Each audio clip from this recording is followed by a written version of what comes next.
Okay, this is section 4.8, solving nonlinear systems of equations. And this is systems, guys. So we're going back to systems, but these are a little bit on steroids.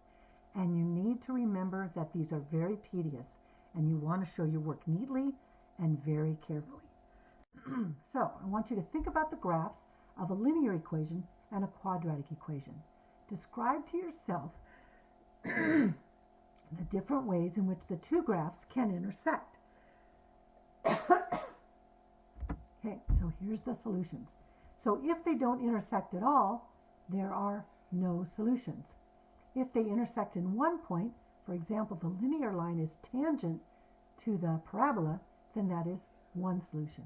And if it cuts through the parabola and hits it twice, that is two solutions.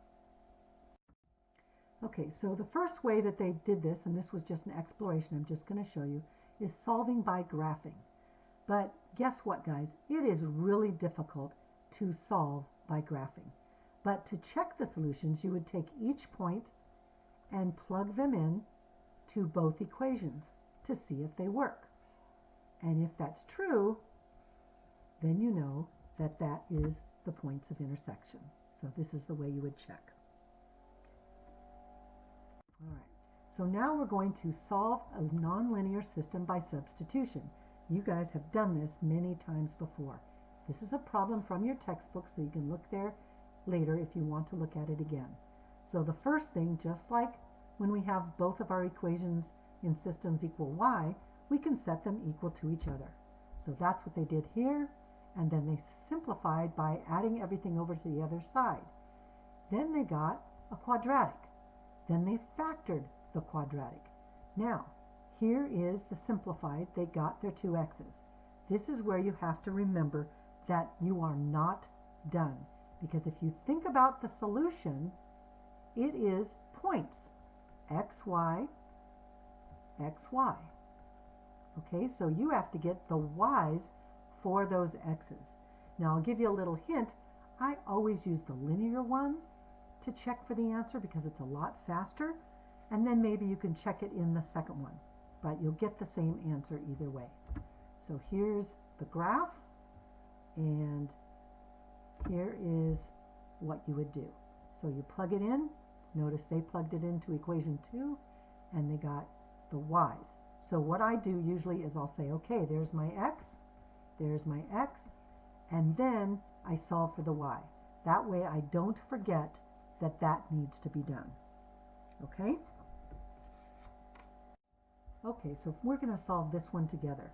So the first step is to put them both into the correct format. So this one we need to put in standard form.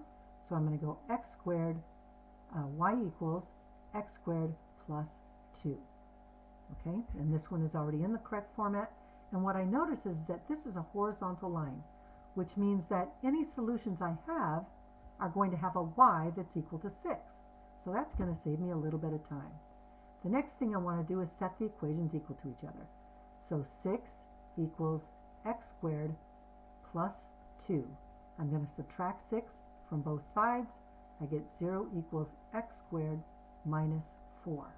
I can factor that, x plus 2, x minus 2. So that tells me my answers are negative 2 and 2. But then I remember I want to put parentheses and find the corresponding y. Now in this case, my y goes here. I know it's 6 because of the horizontal line.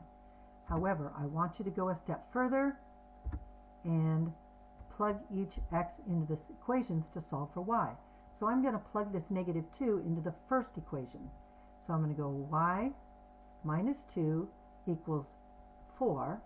I'm going to add 2 to both sides. Y equals 6. There's my answer. Okay, then I'm going to do the other one. Y minus 2 equals 4. Plus 2 on each side. Y equals 6. So I just wanted to show you that you could plug it into either one of them, but just know that you will not usually or always have the same y. Okay, so here's some journal problems. I want you to go ahead and try them, so push pause, and when you're done you can come back and we will work them out together. Okay, so the first step is to set them equal to each other. And then you're going to move this over to the other side. I always follow the x squared, so wherever it is, that's what I move everything to. So negative 2x squared minus 3x minus 2. I'm going to factor out a negative 1. I get 2x squared plus 3x plus 2. And I tried to factor it, but it did not work. So I could factor 4 and 3, but there are no things that multiply to be 3 that add up to be positive. So both positive when they're both positive. So there's no solution for this one. Okay? So don't be afraid to say. It just means that the two graphs don't touch. And this would actually be a sad graph, and it doesn't touch. Okay? Over here, we're going to set them equal to each other. So we get x minus 4 equals x squared plus 3x minus 4. I'm going to add x, subtract x over to the other side, and I'm going to add 4 to the other side. So I get 0 equals x squared plus 2x, and those cancel. So now that I've got plus 2x, I can factor out equals x times x plus 2, and my zeros are 0 and negative 2. Okay, notice I left a spot. Now I'm going to plug in the 0 into this one. So y equals 0 minus 4, so the answer is negative 4. I could have plugged it in here. I would have also gotten negative 4. Now I'm going to plug in the negative 2. Y equals negative 2 minus 4, so that would be negative 6. So now that I know that, there's my answers. Okay? Right there. Okay, so now we're going to solve by elimination. This is a little bit different. So the first thing you want to do is put them in the correct format. These are. Then you're going to subtract the columns. Elimination. In this problem, there are no like terms, so create a quadratic. So I would go x squared minus x minus 3. This is what you have to remember. So then you distribute the negative, and that's how I get x squared minus x plus 3. Okay, so very important that that's how you do your elimination, is that you subtract the whole term. Okay, so now it's a quadratic, and again, I try a diamond, 3 and negative 1, and there's no factors in this case. You would solve for the x's, but there are no x's, so there's no solutions in this problem. Okay, on these next couple of problems, I want you to choose whatever method you want to do. I am going to do elimination on the first one and substitution on the second one, but you can try either way and push pause and try that, and then come back and we'll do them together. Okay, so the first thing I'm going to do is I'm going to go elimination, so I'm going to go x squared plus 3x minus 5. I'm going to eliminate this one like this, so I get negative 3x plus 1. Then I add them together, I get x squared minus 4 equals 0. Okay, so I get x plus 2, x minus 2 equals 0. So my factors are negative 2 and positive 2. Now I have to solve for my y's. So I'm going to plug that in. I get, don't forget to do the original equation. So I get y equals 3 times negative 2 minus 1. That's negative 6 minus 1 is negative 7. Okay, and then over here I'm going to go y equals 3 times 2 is 6 minus 1 is 5. Okay, so that's the answer for that one.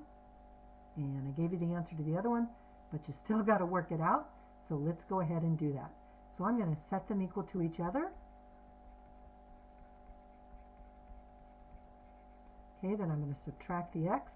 Notice I always write the like terms next to each other or underneath each other, so I don't have to think about it. X squared, those are gone, minus 16. So that is 0 equals x plus 4. x minus 4, and that gives me my first x is negative 4, and my second x is positive 4. And now I'm going to solve for the y, so I go y equals negative 4 plus 14 is positive 10. And then again I go y equals 4 plus 14, and I get y equals 18. So there are my answers there. So the more you practice these, the better you will get, but remember that you want to be very precise. Okay, so in the textbook, before I go on to this slide, there is a way where you approximate the solutions.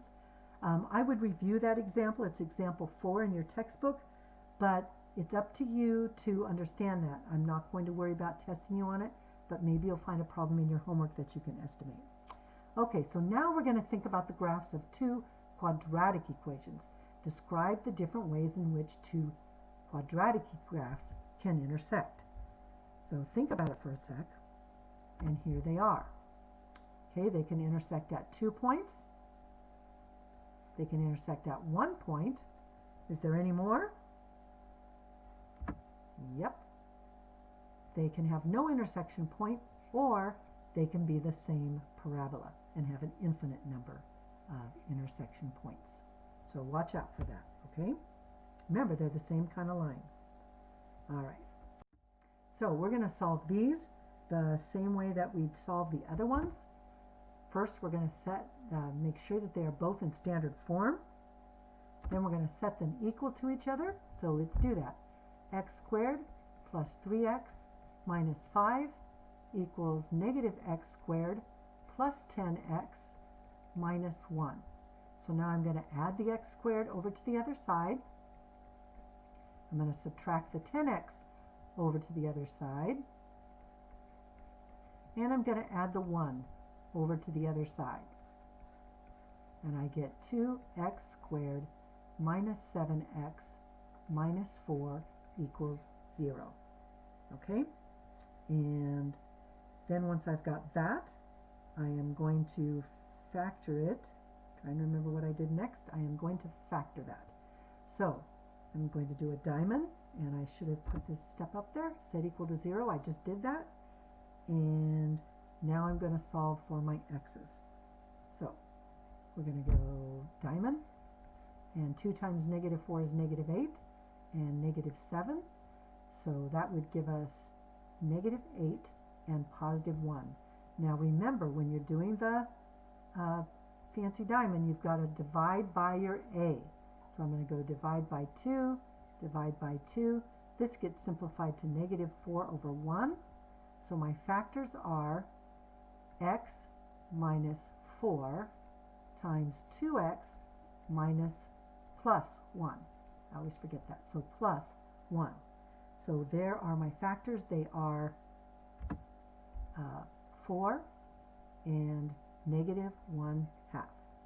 So now that I've got those, I am going to plug those in and find the y's that go with those. So I take in, it doesn't matter which one I choose, so I'm going to use the positive one.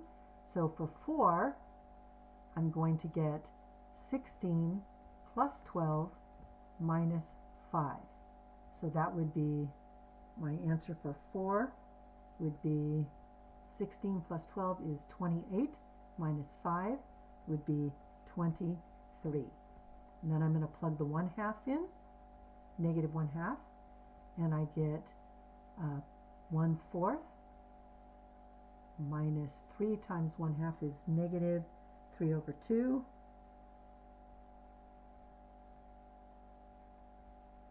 Okay, and that would be negative 6/4, so I'm just going to get them in the same writing here, and then minus 5, that becomes negative 5/4 minus 5, or negative 6 1/4. So now my other point is negative 1/2, negative 6 1/4, and now we're going to graph it. And you can see how it would have been really, really difficult to graph that and find those solutions. So that's why you want to learn how to do them algebraically. Okay, So we've got one more, and we'll see how this one works out. You can always push pause and try to do these on your own. Okay, so first thing I'm going to do is set them equal to each other. So 2x squared minus 7x plus 6 equals negative 2x squared plus 5x minus 3. So I'm going to add this over. So I'm going to add 2x squared over, subtract 5x, add 3. And this is all going to be canceled, and I get 4x squared minus 12x plus 9 equals 0. Okay, for this one, we can still try to factor. So I'm going to go ahead and do that. And we have 4 times 9 is 36, and negative 12 is our down here, so that's negative 6 times negative 6. So that worked out pretty nice. Don't forget that you have to divide by the a, so go over 4, so that's negative 3 over 2, and we notice that we have the same factor on both sides, which means this was a perfect square trinomial, so we could have just factored. It's going to be 2x minus 3 squared, and we could have figured that out just by looking at it, but it's always good to factor and double check. So that is our x. So remember, we want to find our y, so our x is 3 over 2, that's our x, and we're going to plug that into one of them to get our y. So let's go 2 times 3 over 2 squared is 9 over 4 minus 7 times 3 over 2, so I'm doing the top one, plus 6. So that becomes 9 over 2 minus 21 over 2 plus 12 over 2, and that is negative 12 over 2 plus 12 over 2, and that equals 0. So our one point of intersection is going to be 3 over 2, 0. So let's try it. And there is our point where they intersect. Okay? So that is your solution for this problem. So remember, there is no normal solution. You have to solve it. You have to see what happens when you solve for x and then when you plug in for y. So that's the end of this slide. So practice and enjoy.